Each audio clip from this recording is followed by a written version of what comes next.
Dutangiye agafilime kacu ahangaha ni agasobanuye keza karimo inyigisho nzi neza yuko ziri buze kukugirira akamaro kuri we uri buze kukarangiza. Ni umugabo w'impumyi wari wicaye ahangaha ku gatebe ku muhanda.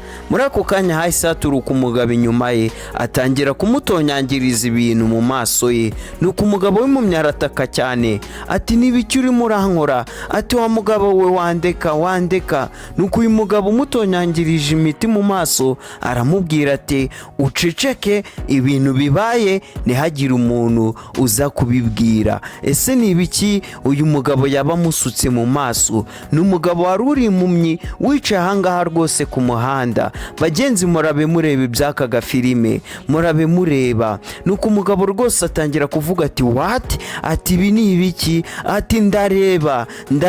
Niko umugabo yaravuze ati rwose ndareba nka ya mpumyi yo muri Bibiliya Yesu Kristo yahumuye. Nuko uyu mugabo rwose atangira kuba yareba yitegereza ibiganza bye ati ibi ngibi ni ibiki birimo birambaho, ati iki ni igitangaza rwose, ati ntago narinzi ko nshobora kuba nakongera kuba nareba. Muri ako kanya umugabo yitegereje ku ruhande areba rwose umugore we asanga ari kumuca inyuma yibereye n'undi musore ahangaha ku muhanda. Ibyo barimo naho urabibona. Nuko umugabo rwose ahamagara ati rukundo rwanjye. Nuko mukujya kumubwira yuko ari kureba, yibuka wa mugabo ko yamubwiye yuko adakwiye kuba yabwira umuntu uwo ari we wese ko yakize amaso ko abasha kuba yareba.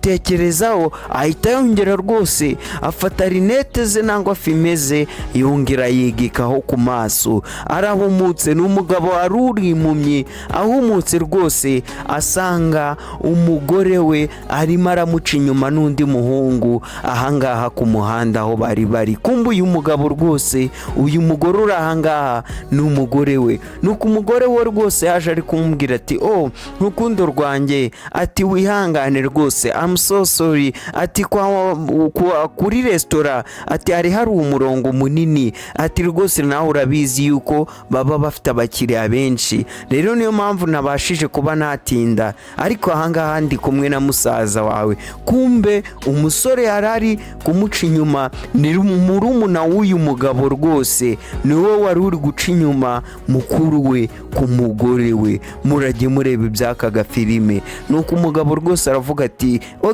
ati ibyo nta kibazo rwose, ati twagenda noneho kwa muganga, ubu ngubu baradutegereje, ati reka tugende. Bagenzi murabe mureba, ni umugabo wari uri impumyi, haza umugabo rwose amumena imiti mu maso abasha kuba yahumuka, ariko umugore we ntabwo azi ko rwose ibi ngibi guhera ubu ngubu byarimo arikora. Umugabo we arimo arabireba.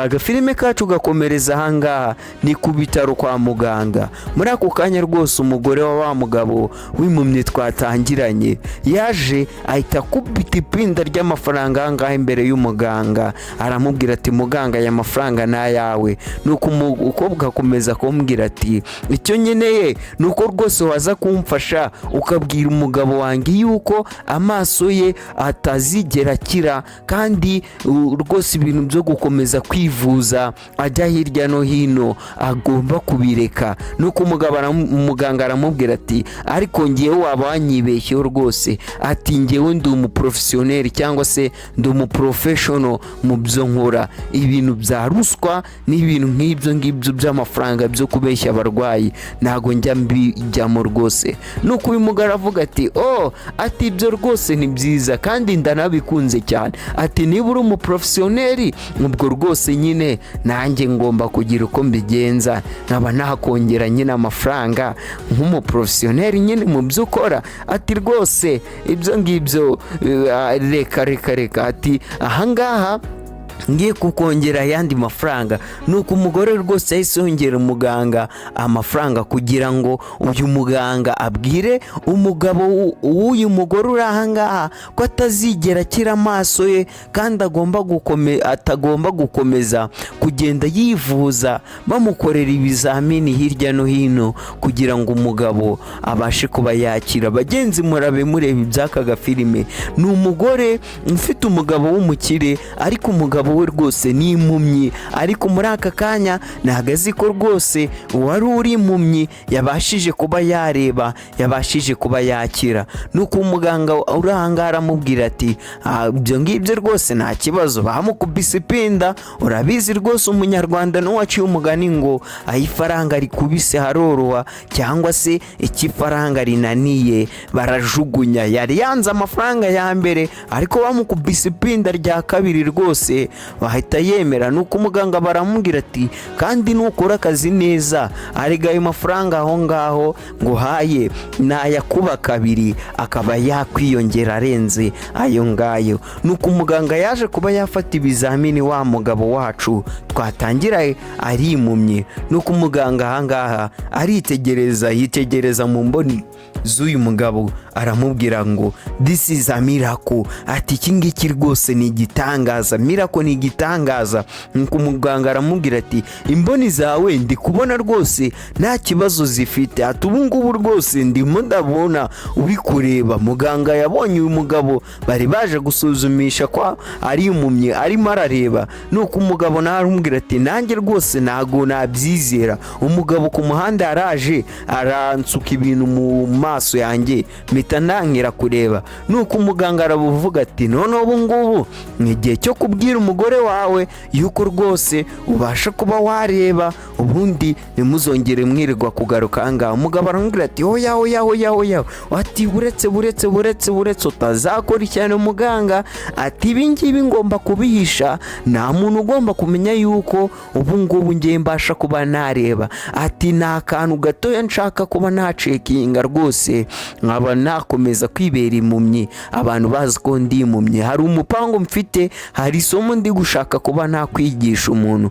nuko umuganga aramubwira ati ati ntago ndimo ndasobanukirwa neza n'icyo ushaka kuvuga, ati isomo ry'uri gushaka kwigisha umuntu. nuko umugabo aramubwira ati ngaha noneho weho fungura amadirishya ahangaha wirebere ibiri mu dirishya, ese ni ibiki biri mu dirishya? nuko umuganga ahita ahaguruka ahangaha afungura amadirishya. mu gufungura amadirishya yahise abona rwose wa mugore wa mugabo arimo aramuca inyuma. nuko umugabo aramubwira ati dore uriya ni umugore wanjye ari kumwe na musaza wanjye, barimo baranca inyuma rwose, bazi ko ndi impumyi, bazi ko ibyo bakorana bareba, ariko mu minsi mike rwose nibwo natangiye kuba nabimenya. nuko uyu muganga ahita asohora wa mugabo mu bitaro aho yari ari kumukorera ibizamini. abangaba rwose ntabwo banikanga, ntabwo bajya bagira ubwoba, kuko bazi ko uyu mugabo ari impumyi atabasha kuba yabareba. nuko umuganga aravuga ati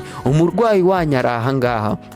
umugore aritunganya atangira rwose kuba yavuga ati ati sheri my love, urabizi rwose abakobwa baturusha ubwenge bagenzi, murabimureba mwa bagabo mwe, murajye mureba namwe basore, ati urukundo rwanjye, ati rwose twari turi hano ngewe n'umuvandimwe wawe dutegereje, ati muganga byagenze gute, ati situation imeze gute? nuko umugabo rwose ahita amubwira ati muganga yambwiye ngo ntabwo rwose amaso yanjye ntago azongera kuba yareba, ati ubu ngubu igisigaye ni ukwiyakira, nkemera yuko nabaye impumyi natazongera kuba nabasha kureba ukundi, ubundi nkemera ubuzima bwondimo. nuko umugore avuga ati no, ati sheri, ati ibyo ntago bishoboka.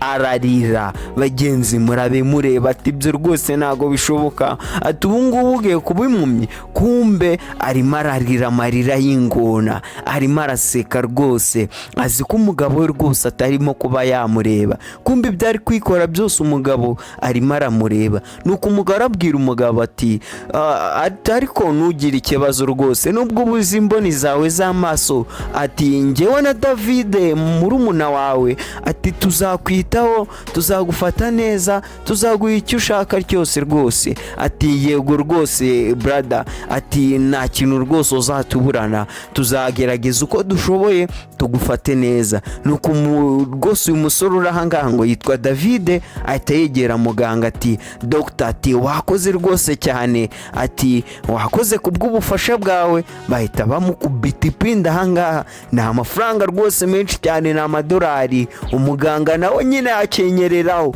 Umuganga rwose situwasiyo yose irimo iragenda ahangaha arayizi, azi ko uyu mugore aca inyuma umugabo we, kandi rwose umugabo we ubu ngubu abasha kuba yamureba, abasha kuba yareba ibikorwa bye byose akora. Nuko rwose umuganga ifaranga rikenyerera ati nanjye rwose iringiri reka ndikenyerereho, nawe ari weho rwose iri faranga rimeze gutya ndakeka yuko utaryanga nawe waryirira, kuko umugabo yamubwiye ati wewe uburetse ndashaka guhereza isomo umuntu. Murabe mureba umugabo rwose umusaza wa mugabo ari ahangaha ndetse n'umugore we. Umugabo yaraje ahangaha ko asanga umurumuna we aryamye mu gitanda cye nangwa se mu buriri bwe we n'umugore we. Nuko umugore aramubwira ati sheri, ati ubu ngubu ejo rwose hazaza umwavoka, nicyo gihe ngiyewe na Roba. Uyu mugabo w'impumyi yitwa Roba,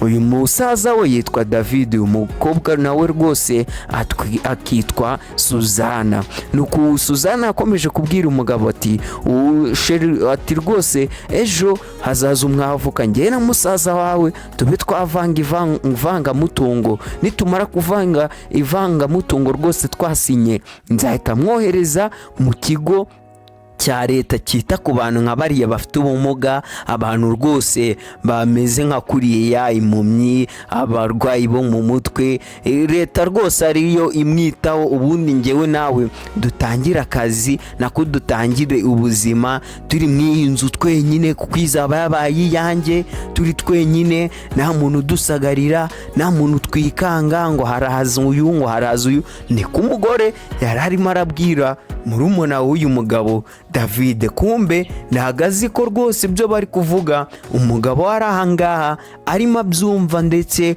anabareba, murabe mubireba. Nuko umugabo rwose ahise aza rwose yigize nyine nk'ipanshi nk'ibisanzwe, asanga abangaba rwose barimo barasomana ariko bazi ko bo buriya uyu mugabo atabareba. Nuko uyu nguyu David ahita atangira kwishanga rwose aryamanga. Nuko umugabo aravuga ati hani ati ko ndi kumva se urimo uraseka, ati uri guseka iki? Umugore rwose nawe aravuga ati sheri, ati ni agafilime nari ndimo kureba, hari agafilime rwose nari ndi kureba kuri Dramatize Me, ni agacano keza nkunda, kakunda kunyuraho rwose udufilime twiza. Ati nandi ndimo ndareba agafilime kuri MRM cyangwa se Marvin Recap Movie. Iyi ngiyi rwose muba muri kureberaho tuno dusobanuye. Mwibutsa kuhita ukanda kuri buto ya subscribe kugira udufilime nk'utu ngutu utazajya uracikwa natwo. Nuko umugabo rwose aravuga ati nange iyo channel rwose ndayikunda, iyo channel yitwa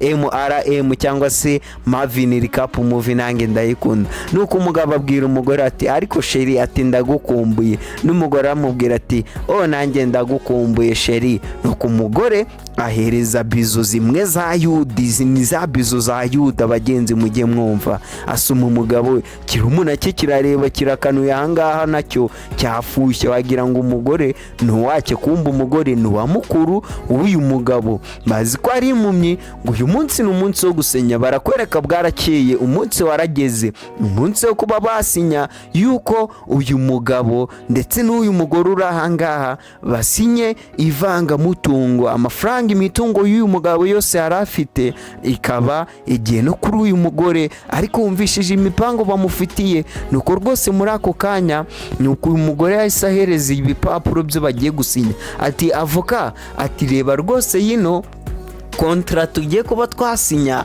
undebere uturebere rwose ngiye n'umugabo, utubwire yuko niba nta bibazo birimo ubundi tubashe kuba twayisinya. Umugore yahaye kabitugurwa rwose uyu mwavoka kugira ngo abashe kuba yabwira uyu mugabo yuko nta kibazo birimo. Umugore rwose afite gahunda yuko nibarangiza kuba basinya bino bipapuro arahita afata uyu mugabo akahita amujyana mu bigo bya leta byita ku bantu bafite ubumuga nk'aba ngaba.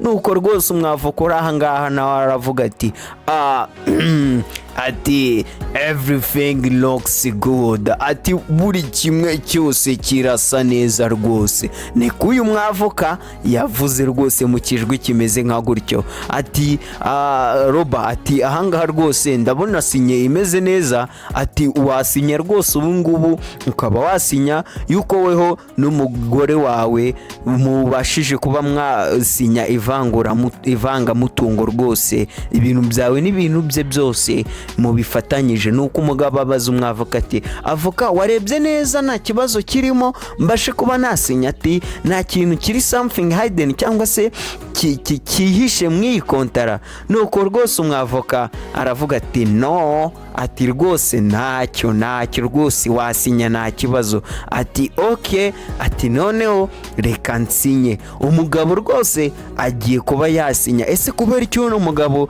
asinye kandi yumvishije imigambi bamufitiye, yumvishije umugore rwose imigambi amufitiye we na murumuna we? Nuko rwose mu gusinya abangaba barasetse.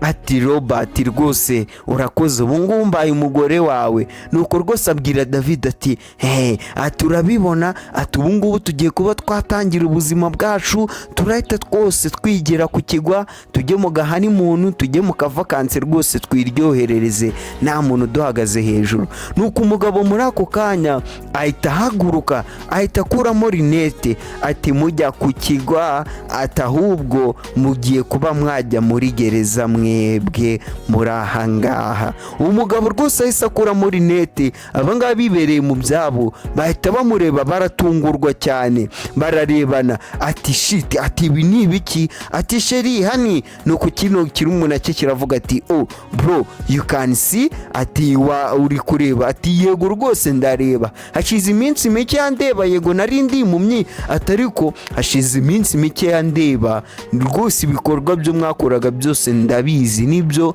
mwari mugambiriye ndabizi. Nuko umugore aravuga ati none se sheri ni wararebaga kubera iki utatubwiye yuko ureba? Nuko umugabo aramubwira ati none se nari ndahisha kamera zanjye gute, nari ndestara kamera zanjye gute? Ati kamera? Ati yego kamera rwose, hano hari udukamera two nari narahestaye kugira ngo mbashe kuba nakwifatira ibimenyetso bimwe na bimwe nzifashisha mu rukiko bibashinja ubugambanyi ndetse n'ubutekamutwe n'ubutubuzi bwanyu.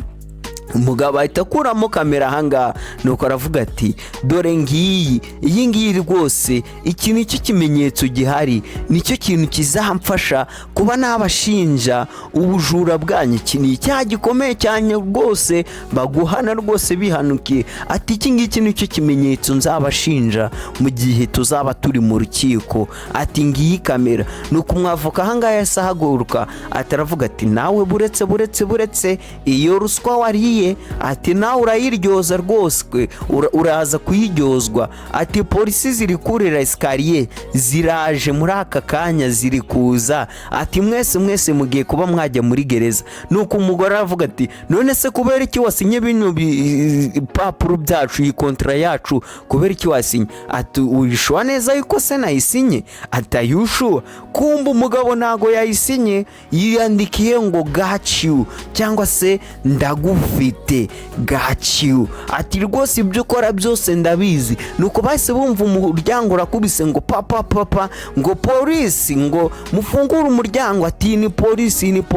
Ati rwose nkuko nari mbivuze, ati bahagereye ku gihe rwose. Nuko uyu mugore avuga ati no roba. Ati buretse roba. Ati rwose ntago nshaka kuba najya muri gereza. Ati urabizi yuko rwose ari wowe umugabo nkunda, ari wowe umukunzi wanjye. Nuko umugabo aramubwira ati oya, ati rwose ubu ngubu icyo ngicyo ntago kikiri ikibazo cyanjye, kandi ntuzashake kuba wandusha ubwenge umbwira yuko nkunda n'ibintu wankoreye n'ibyo wari ushaka kunkorera. Nuko umugabo ahita afungura polisi rwose nazo zigiye kuba zaza zitaba ngaba muri yombi. Agafilime kacu nkeka yuko ari ako kagenze, kanda subscribe tujye turabana. Ciao, see you next time.